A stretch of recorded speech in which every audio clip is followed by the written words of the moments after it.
My name's Lloyd Banwart, and I'm the activity director and senior of the Humanitarian Assistance Evidence Cycle. So we're hosting, or as we like to call ourselves, HAEC, we're hosting this webinar series today.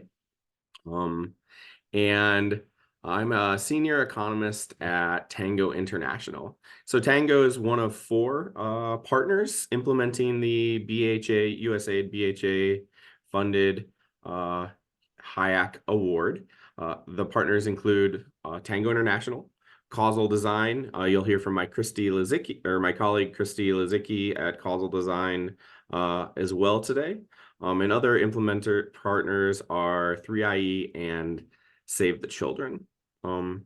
And so HAEC is an associate award under BHA, and really the purpose of HAEC is to promote the use and application of impact evaluations to improve the efficiency and effectiveness of emergency and humanitarian programs in the humanitarian spaces and contexts that we all work. HAEC does a lot of things. We're not going to dive into each of those things in detail today. But one of the things that HAEC does is we actually fund impact evaluations in humanitarian contexts. And so currently we have 6 funded impact evaluations ongoing. They're all going to be wrapping up in 2024. And you'll hear reference to some of those today. We have 4 in Latin America and 2 in West Africa. So really the purpose of this webinar series is to begin highlighting or exposing how impact evaluations can be utilized in these contexts that we work. Katie, you can head to the next slide, please. And that begins, we've designed it in a series of three webinars. So today we just want to talk about what an impact evaluation is, kind of all bring us on to the same common understanding and what that can look like in these humanitarian and emergency contexts. And then in the next series on January 30th, we'll drop the registration link in towards the end of today's webinar. That one's going to look at kind of some of the challenges and constraints that we all face in these contexts in implementing impact evaluations. And then on the last one, we're actually going to hear from some of our implementing partners that are currently rolling out impact evaluations as part of their awards. You know, what their evidence generation kind of journey has been, and also how they are planning or currently using some of those impact evaluation findings. And that final one's going to be in February. Finally, I just want to say we are recording today. So if you have colleagues that are interested in hearing and they weren't able to dial in, we'll be sharing that out afterwards. So please share that with them. And again, for those of you that weren't on right away, we really want to encourage the use of our chat feature today. We don't have a lot of time for live Q&A. We're trying to keep this truncated at an hour. And so we have colleagues in chat actively responding, and we hope to also hear your own experiences and your own lessons learned. We have a lot of experts dialing in already, I can see. So really use that chat function today. And so with that, without further ado, I'm really excited to hand over to our partner at USAID BHA, our activity AOR, and BHA M&E advisor on the BHA's M&E team. So Mara Moradini, over to you. Thank you so much. Thanks so much, Lloyd. Hello, everyone. Thank you for participating in this webinar series on impact evaluations in emergency settings. As Lloyd mentioned, I'm the agreement officer's representative of this award. Thought it might be helpful to everyone to understand a little bit about how this award came about. And BHA has been really interested in the generation of rigorous evidence to inform its activity design. And as important as informing the activity design and increasing the effectiveness and their efficiencies is generating the evidence and using that evidence. So as Lloyd said, this is a 3-part webinar series, and it offers an introduction to the kinds of impact evaluations HAEC is funding in emergency settings, how to design and operationalize impact evaluation in emergency settings, and hear about the experiences and learnings from the awards that HAEC is supporting. So we have a jam-packed schedule today. I hope you guys will join us for the additional 2 webinars that I'll be holding, and leverage this time and drop your questions in the chat box, and HAEC will respond as best as able. Thanks, everyone.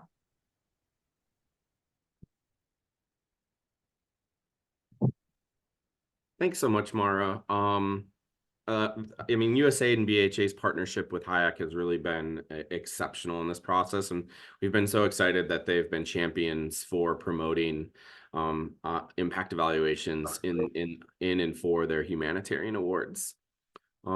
So today's agenda, Mara mentioned a kind of a jam-packed agenda, but we have 3 goals of today. We want to kind of set a common understanding of what is an impact evaluation. There's still a lot of misperceptions and kind of confusions around what this methodology is and how it can be applied. We want to talk about where impact evaluations fit relative to other evaluation types that maybe many of us are more accustomed to and used to on the awards that we work on and implement. And lastly, we just want to highlight some different, maybe largely considered non-traditional approaches of how an IE can be used in this humanitarian and emergency space that we all work. So to start us off with kind of this first item on what is an impact evaluation, I'm going to hand over to my colleague, Christy Lizicki. Christy, over to you. Thanks, Lloyd.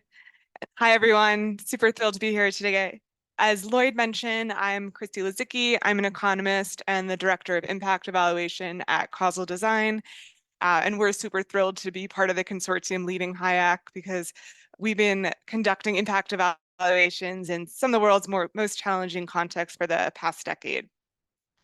So I'm going to kick it off today by talking about what are impact evaluations. And to motivate that, I want to unpack a bit the problem that HAEC is trying to address. And that is that humanitarian need is expanding. As I'm sure we're all familiar with, climate shocks are becoming more severe, more frequent, and conflict is remaining high. But at the same time, funding to meet those needs is struggling to keep up. Over the past decade, between 40 to 50% of humanitarian response needs went unmet. And to put that in perspective for you, in 2021, that was approximately 18 billion USD. And that funding needs likely not going to be going away.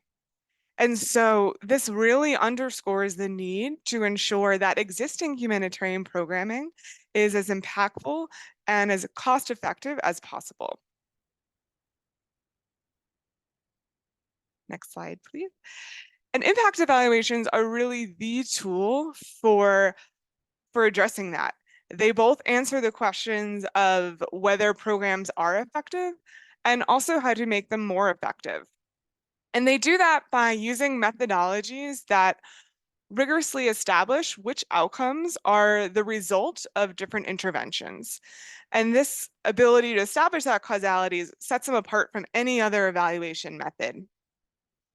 And because of that, findings from impact evaluations can inform data-driven recommendations to answer really key program decisions.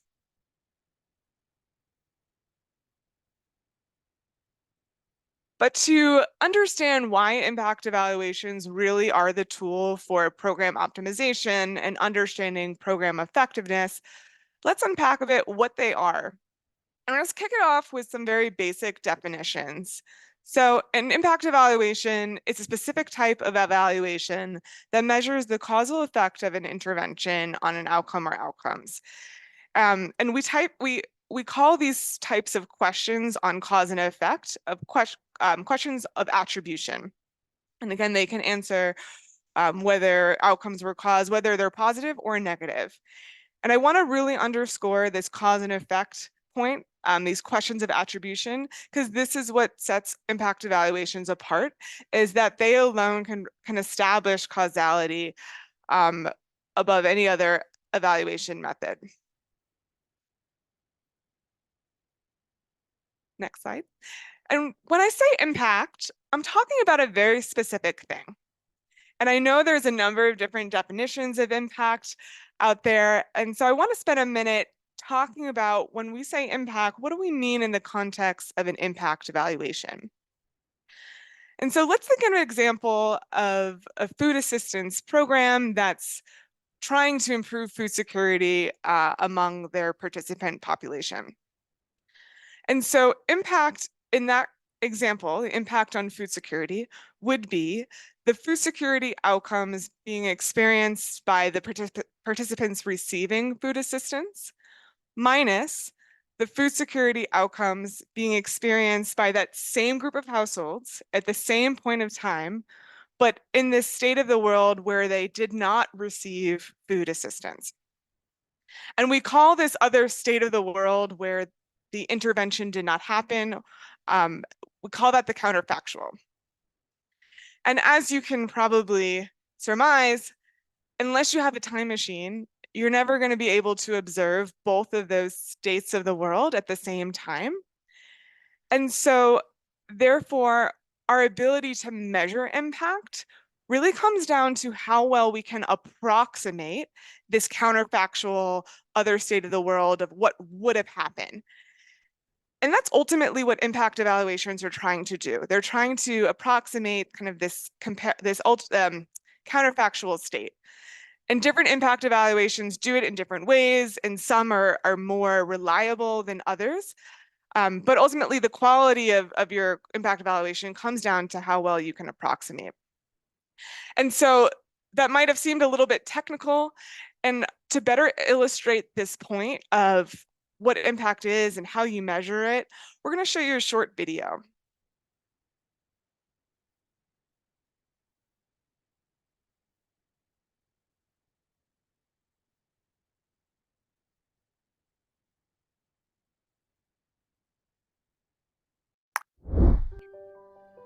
What can we learn about our projects using impact evaluation methods that we are not able to learn from other evaluation methods?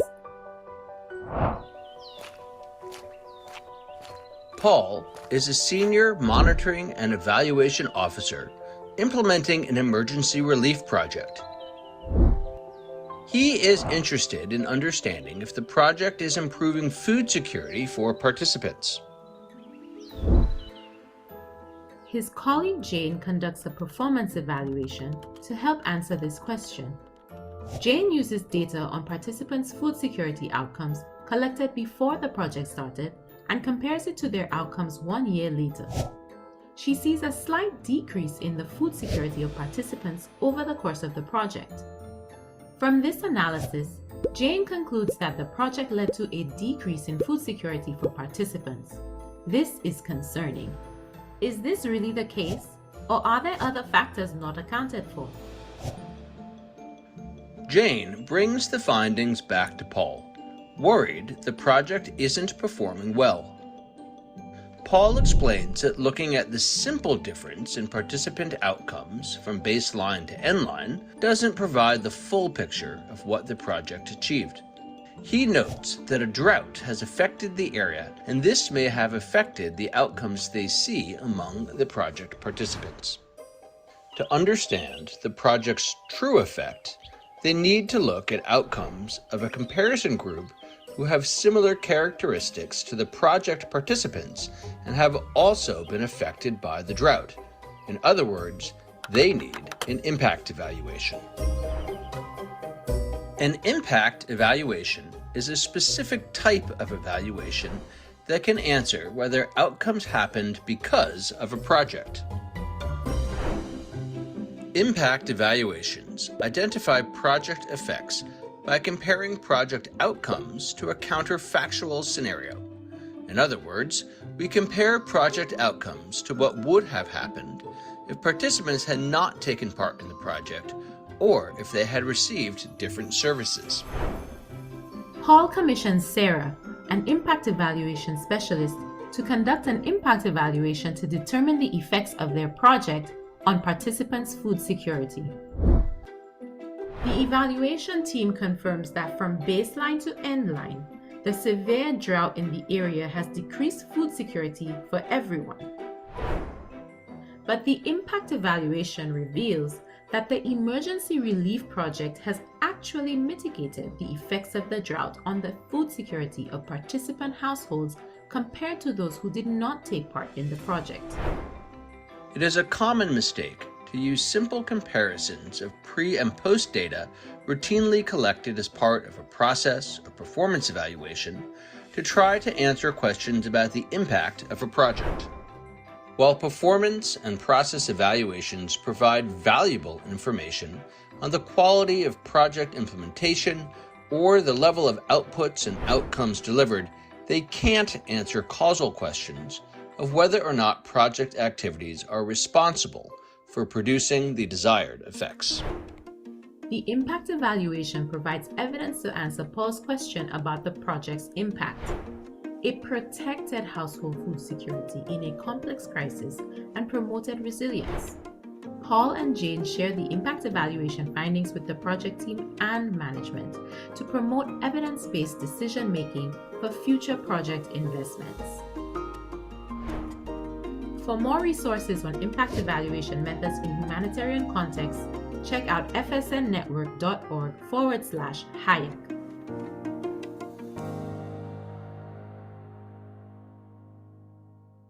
So we hope that video kind of set a baseline understanding for all of us of how impact evaluations can function in a humanitarian space, and maybe how they're a little different from our more traditional pre-post performance evaluations. We also have a number of other two other videos in the series, one focused on A/B tests that we'll highlight a little bit later this in this series this morning or today. And then a third really looking at cost effectiveness as well, and how that can add so much value to the work we do. But as you heard in that video, there are different evaluation approaches. And here at HAEC, we are not promoting the use of impact evaluations for every activity that's being implemented. We aren't even promoting the use of impact evaluations in the majority of activities that are being implemented.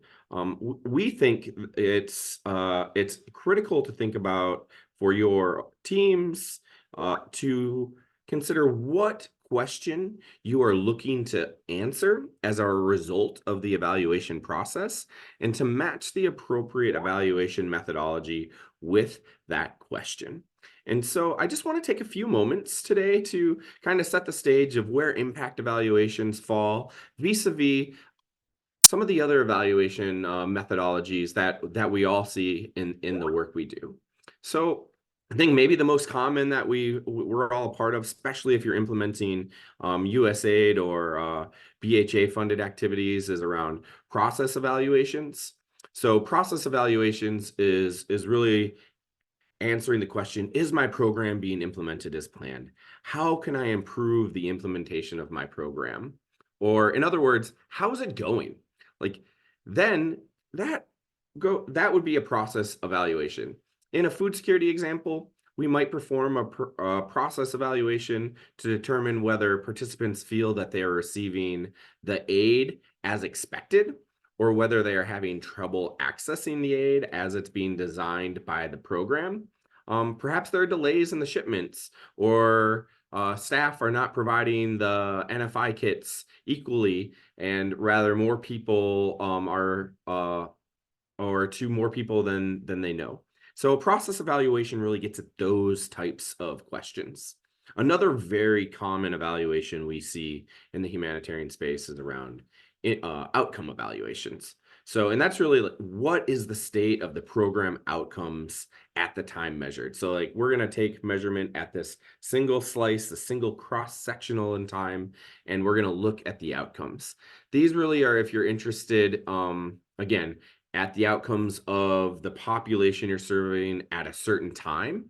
For example, you might want to know where food security levels are at the end of a program, so you can adjust your targeting for the next iteration of that program or the next cycle. A key point to remember with outcome evaluations that unfortunately it's a misperception that we can see often, is that outcome evaluations, you're not attributing any of those outcomes to the activity that your implementing organization around the program that they implemented. It is simply just a slice in time for that population with no causal link to the program that you're doing. And that's where impact evaluations come in. So typically, most questions around outcome evaluations answer most questions around effectiveness and all questions around impact. And this is what sets this methodology apart from the others. It's the only one that allows you to draw that causal link where A caused B. My program did this and resulted in this change or this improvement or this increase in outcome. And there's a second type of question that impact evaluations can answer, and I'll speak about this a bit more later because it's often a hidden one that people don't consider. And that's not just, is our program having impact? But that second question is really around how can I improve the impact of our program? So you're stepping back from this accountability angle and saying, oh, did my program have impact? And instead you're saying, oh, I'm offering two different designs. Which one is the best one for my program? So moving forward, I can put our limited resources into the design that is most cost effective, most efficient, or has that biggest bang for the buck, as we often say. And then lastly, we get into some cost analysis type methodologies. And this is, again, where you get that big bang for the buck. In other words, like how efficient is your program? Now, a key point to think here is a key point to consider is if you're looking at outcomes, you really need to match your cost analysis with an impact evaluation. But that doesn't mean you can't do cost analysis without having an impact evaluation. It just tells you different things. It wouldn't give you the cost per outcome, if you will. And so when we look at these all together, across this decision tree, again, I think the key takeaway here is for us to think not, oh, I have this impact evaluation hammer, let me go around and find the nails that I can hit it with. But it's really to think about what question is my award looking to answer and what's the right evaluation methodology for us to apply. And again, I just want to highlight here that in far too many cases, we observe causal language and causal conclusions being made based on performance and outcome evaluations, when that's unfortunately we're making decisions, and oftentimes important decisions, on those types of evaluations where they're not designed or the right approach to answer those questions.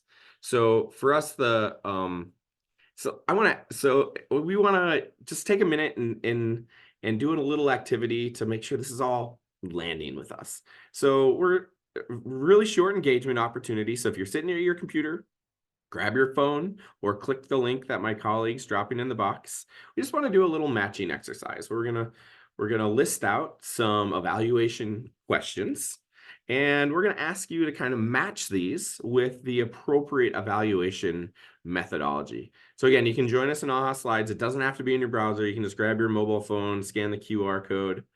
We'd love to see you log on. We're going to use this software one more time at the end of today's event to also inform the specific constraints we're going to discuss in January. So your input is really driving some of the content in January. So we're really excited for that as well. So Katie, it looks like we got about 30 people on. I think we could jump on over to the questions. And so again, no stress. There's no people aren't going to see your name. Match the question with the evaluation type. And just as a reminder, I'm going to read them out as you do it. So research question. Did the agricultural training project lead to enhanced food security among participants? How did program participants' food security change, whether improve or decline during the program? And what resilience intervention was the most cost-effective in improving food security outcomes? So in your browser, on your phone, you're probably seeing a little drop down. Just choose the evaluation type or methodology that you think is a best fit with which research question that is being proposed. Final 10 seconds. Again, no stress. We're not intending for this to spike any anxiety in folks.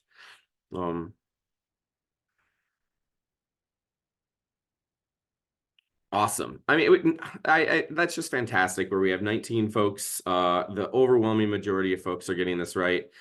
I'm not surprised at all. By virtue of you being here in this webinar today, we assume you have an interest in this, and this probably isn't earth-shattering information for you, but this is our call to action for you to begin to communicate this and share this with your colleagues in your organizations or in your peer communities that you work or engage in. So again, underscore final takeaways that we want to get from this is that impact evaluations are not the right tool for every question. We have a lot of different resources and evaluation tools available to us, and really we need to let the question we're looking to answer, the one that's best for our program, drive the type of evaluation methodology that we choose, and not to convolute kind of the wrong questions with the wrong methodology, which ultimately might lead to some just really misguided data and evidence to base the design of our programs upon.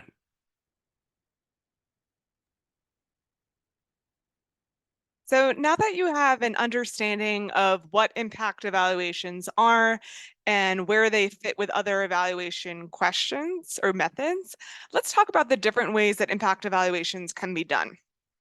And so the first different way is regards to the type of methods that you use. And so broadly, there are two categories of impact evaluation methodologies. The first category is experimental. And so these are randomized controlled trials, or RCTs. And what this methodology does is that it relies on random assignment of an intervention or program to create that counterfactual comparison or control group. Then there's a second category of methodologies called quasi-experimental. And there's a number of different approaches underneath this umbrella, but ultimately what they're all trying to do is they use various statistical methods to get as close to a random assignment of a comparison group as possible. And so here we have a smattering of different impact evaluation types, both falling under that experimental and quasi-experimental method categories. And you can see that there's lots of different ways to do it. Both under kind of the RCT, there's lots of different variants of that. And then of course, there's a number of different quasi-experimental methods. We've also starred here 3 of the evaluation types that we see more commonly in humanitarian settings. And I'm not going to get into the weeds on exactly how they work, though we have a lot of resources on that you can access on our website. But I'm hoping to leave you with a takeaway that there's a lot of flexibility in how you design an impact evaluation to overcome common operational constraints in humanitarian settings. So for example, randomization might not always be possible. And in the case where that intervention, the group that's receiving the program is already set, already defined, it might be possible to construct a different comparison group using data on participant characteristics, otherwise what's known as a statistical matching approach. Another really applicable design in the humanitarian setting is a regression discontinuity. And this is because it relies on programs being targeted through an eligibility criteria or score, which is very common in humanitarian settings. And effectively what it does is it uses that score to determine who's receiving the intervention and who's a appropriate comparison group. And then it compares outcomes of those two groups for participants right above and below the eligibility cutoff. So again, a lot of room to be flexible with designs in order to overcome these common constraints. And we wanted to share with you an overview of the approaches that we're using on the 6 HAEC funded studies. So as you can see, quite a diversity of approaches here. We're using both experimental RCT impact evaluation methodologies, as well as a number of quasi-experimental approaches. And then even within that, we're using different techniques and creative approaches to create comparison groups. Another point that I want to highlight here is that out of all 6 of our funded studies, none of them are collecting their own separate baseline data.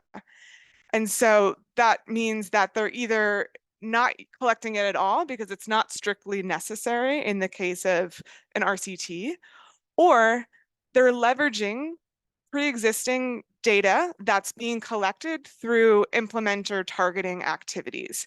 And so again, point to really underscore here is there's a lot of room for creativity to overcome constraints and to collect data really cost effectively. Yeah, and I just want to continue to underscore this, kind of the overarching theme that we have for HAEC is to say impact evaluations, a different way to do it. And so that actually plays in at a number of different levels. So as Christy just said, within impact evaluations, we have all these different methodologies that can be applied. And within those, depending on the utilization of existing partner data or a bit of pre-planning on the front end, there's really the size and scope of cost of these evaluations can vary quite a bit too. They can be much more cost effective than many people believe, especially with some thoughtful pre-planning on utilizing often required routine monitoring data, whether that's registration data or PDM data, et cetera. But if we zoom out of the trees a little bit in terms of kind of these technical approaches to how to do an impact evaluation, whether it's a regression discontinuity design or propensity score matching, a key message we want to take away is that when we talk about impact evaluations, there's kind of 2 big buckets, and they're often convoluted and mixed together.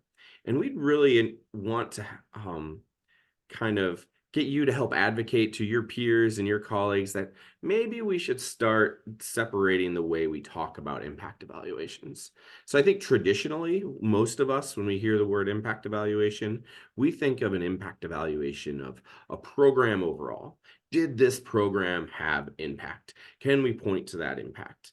I think common use cases of this data are for donors to point and say, hey, we funded something that really made a difference. Or within our organization, specifically in those new business development or marketing teams, for them to point to these impact evaluations and say, look, what we're doing works. And yes, that's one way, these broader impact evaluations. But there's another way or another type of impact evaluation that we think is kind of flying under the radar a little bit here. And it's really around the adaptive management and these marginal changes within a program, evaluating program change. How do we make the programs that we're designing better? And this steps back from the accountability lens and more so into this adaptive management, continual improvement lens. To give you a really practical example of what this looks like, a strategy to do impact evaluation of program changes is something that you may have heard of before. It's called A/B testing. It's super common in the private sector. If you've been on the internet today or yesterday, you've likely been a participant in some type of A/B test. Myself and my colleague Christy, we might go to the same website, same exact URL, and she might interact with a website that looks slightly different than the one that I'm interacting with. And whatever company that is, on the back end, they're testing what our different engagement with their website is based on slight changes, these marginal changes, and they're continually tweaking that to increase our engagement of the website, whether it's to buy something or to click on another link or to scroll or stay on the website for longer. And this A/B style test is increasingly being used in the public sector, but it still has a lot of limited use in foreign assistance and particularly in humanitarian and emergency contexts. But we would argue that A/B test actually has a really good approach and adds a lot of strength to how programs continually improve their activities. Quick example would say, oh, we're distributing, wash NFI kits. And then we say, we really think training needs to be accompanying these wash NFI kits. Training's cost intensive. So we run an A/B test where, some participants randomly get the NFI kits without training. Some get wash NFI kits with training, and we say, oh, which one resulted in the greatest improvement in outcomes? And then you can add costing on it and say, oh, which one's most cost effective to deliver? And we're going to see a real practical example of that in just a moment here. Great. So I'm super excited to share this example with you because I think it really showcases how A/B testing can be applied in the foreign assistance sector and really offer value to key questions for implementers. And so this is comes from an example from USAID's Food for Peace, which is now Bureau of Humanitarian Assistance.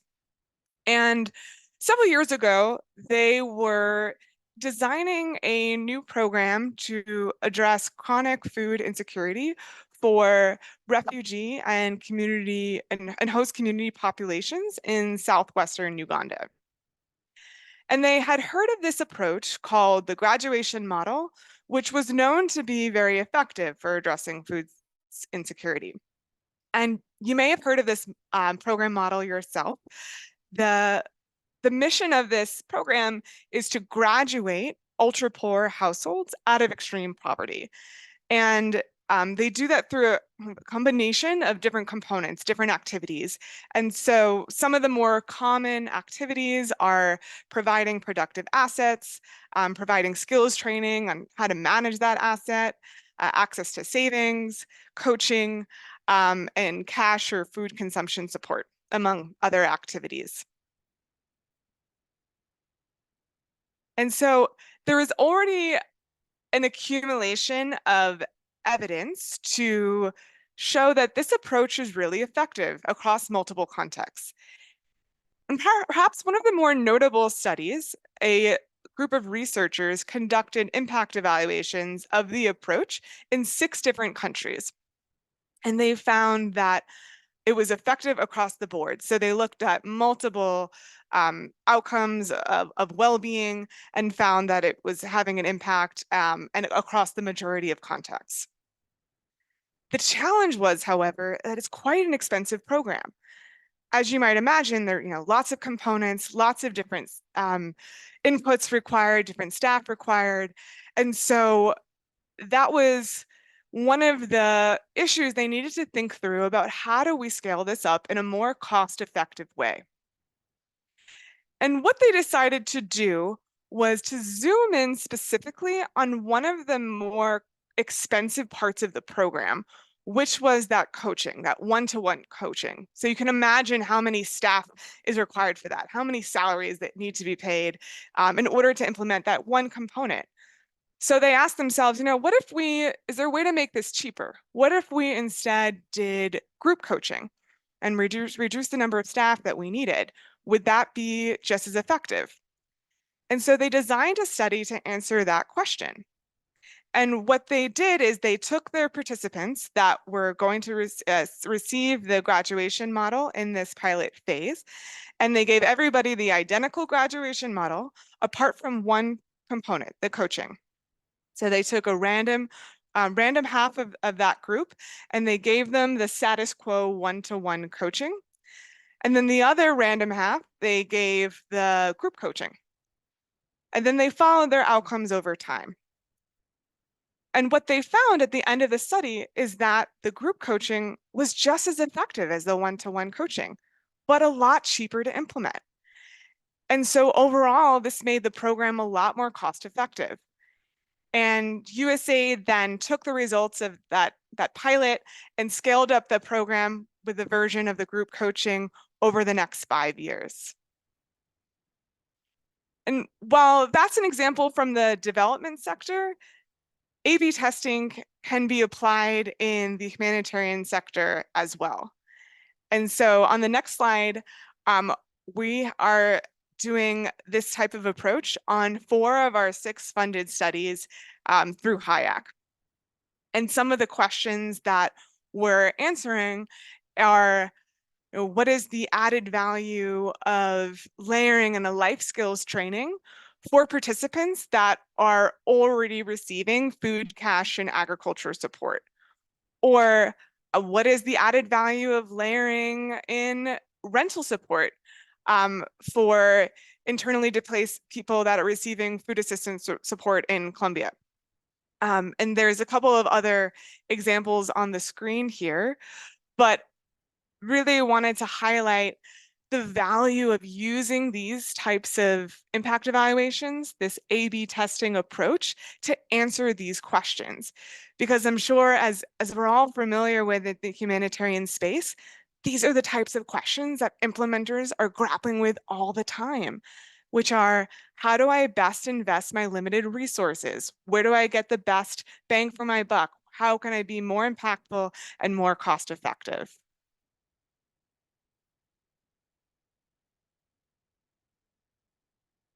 So inevitably, as Christy and I were kind of on our impact evaluation soapbox over the last 30 odd minutes, you've all been thinking about how an impact evaluation may or could be applied in the context that you're currently working. And with that, you're likely going, oh, but I'm worried about this challenge.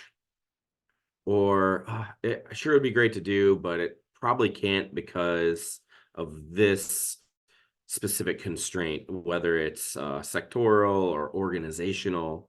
And so, and we know that implementing impact evaluations anywhere, development, private sector, and most certainly in humanitarian and emergency contexts, come with some challenges and some constraints. So we'd love to just hear from you. What are some of those concerns or constraints that first popped into your mind as you were listening to Christy and I talk over the last 30 odd minutes? I've already seen people popping them up. Ethical concerns, communications, identifying counterfactual. So what are those methods technically? How do you get around it? Cost, great question. I think that's a really a question a lot of folks have. There's some really cost is coming out big. I can tell you, your costs can be driven down. I have this pipe dream. I think we are just around the corner of seeing, having the ability to have almost routine impact evaluations embedded in some types of awards as we're continuing to test out different approaches, especially in protracted crises where you see cyclical funding cycles, externalities. These are all fantastic and thoughtful challenges that, we're all going to have to face these when we do these. And actually our next webinar in January, we're going to focus on a good handful of these as I'm looking at them. HAEC recently came out with a report where we spoke to 68 implementers, donors, researchers to try to distill down what are some of these core constraints and core challenges to doing impact evaluations in the humanitarian space. We'll make that available in the resources at the end, and maybe one of my colleagues can drop that in the chat here. And it's a great report to kind of set the stage, because some of these are very real challenges and constraints that we all face. Other of them are more perceived. And that doesn't mean that just because they're not real doesn't mean it's not hard to navigate. Like, breaking down some of the myths that we all have in our own organizational cultures or sectoral cultures is no small feat. We all know social behavior changes is a really difficult thing to achieve. And so we encourage you to register for our next event in January. It is going to be on January 30th at 9 a.m. So half an hour later than this time. We're trying to make it a little bit more friendly to some of the core constituents that HAEC faces. 9 a.m. Eastern time, sorry, DC time. And again, that one's around the constraints. February, we're going to hear from our partners on how they're implementing these. We also just want to take just a moment to say, we hope you kind of got some of Christy and I's passion about just talking about IEs, where they may fit, where they may not fit, how you can implement them. And HAEC actually is hosting a series of office hours, and these are drop-in. You don't have to be there on the hour. You can drop in at any time. Christy are kind of there with our coffee, and we just would love to have the opportunity to chat with you about if an IE is right for an award you're on, or maybe an award that your organization is planning. And bonus points if you think you're going to be applying to BHA's emergency application guidelines for kind of the next incoming cycle for the start of 2024. Those are discussions we want to have, and we want to support you in this and kind of say and work through that process of going, oh, it's a good idea, or maybe it's challenging in these contexts, and these are some of the principles you should be aware of and think about. And then lastly, we have a quarterly newsletter. We do not spam inboxes. Every 3 months, we're just kind of highlighting some of the work we've done, but also the work a number of our peers are doing. There's a number of initiatives around impact evaluations kind of that have organically popped up over the last 24 months. So WFP has a unit that is dedicated to impact evaluations, and really promoting this lean evaluation kind of A/B test approach for WFP awards globally. IPA and JPAL have multiple initiatives around protection and livelihoods initiatives. And so, we're sharing as many resources as we can kind of cobble together to get them in front of you, and hopefully for you to share with your teams, your colleagues, your organizations. But with that, I just want to thank all of you for taking the time today to pop in to learn a little bit about impact evaluations. We hope you learned something new today. And again, lastly, our call to action: share this with your colleagues, share this with the folks that may be a little bit more reticent around IEs, and at least open that dialogue and that conversation with them, so that we can begin to hopefully promote and use this really valuable tool a bit more frequently in the spaces that we all work. So with that, I just want thank you all, and I hope you have a really great rest of your Wednesday, and we really hope to see you in 5 weeks at our next event. So thank you all so much.